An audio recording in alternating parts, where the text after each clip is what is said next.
Oh my god, I am so sorry. I did not post this yesterday. I will kick myself for it. I'm so sorry. But anyways, this is Psycho. 100 days, 100 movies. I'm not gonna tell you the exact day. I don't care. This is gonna be a very short one because there's just not much to talk about. I mean, it's kind of like 12 Angry Men. This is like nearly a perfect film. Like, there's very little wrong with Psycho. Just a masterclass in like intense build-ups and just releases and just the music, the score, everything just adds to the atmosphere and mood that Hitchcock's painting throughout this entire movie. And it's just incredible. I mean, Anthony Perkins' like portrayal of Norman Bates is probably one of my favorite acting performances of all time. Like, it's actually just like impeccable. He plays such an awkward, like uncomfortable character so well.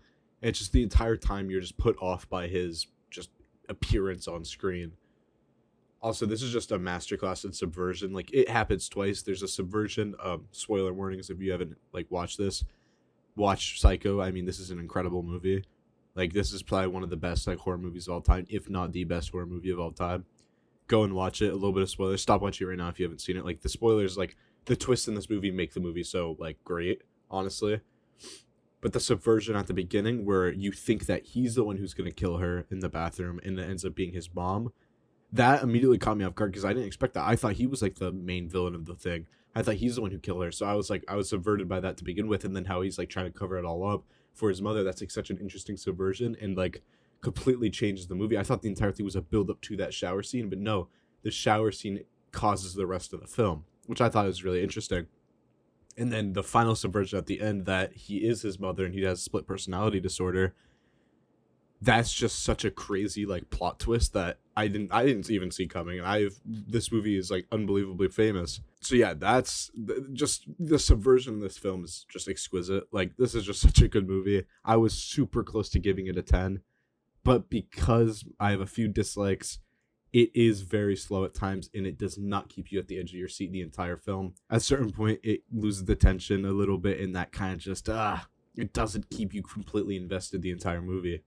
Something like 12 Angry Men, I was completely focused on that film the entire runtime. There wasn't a moment I was looking away from the screen during 12 Angry Men because of the performances, because of the dialogue.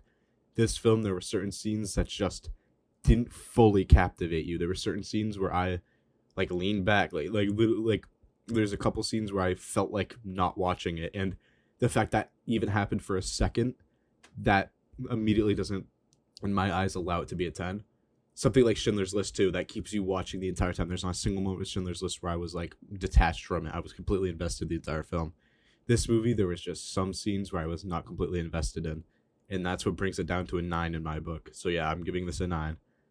But don't let that discredit this. I would say this is probably second now. I would say I'll put this above Drunken Master, my favorite movie so far, Sinners, than this.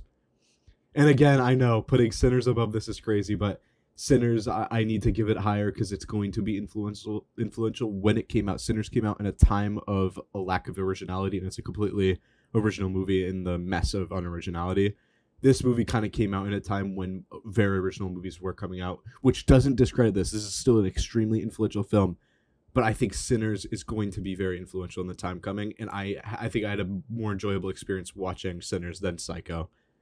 So, but don't discredit that for this. Do not discredit this movie because of that. I still loved this movie. I thought it was incredible. This is one of my favorite movies of all time now. I'm shocked I haven't seen it up until this point. Very, very good movie. Very close to a 10 out of 10.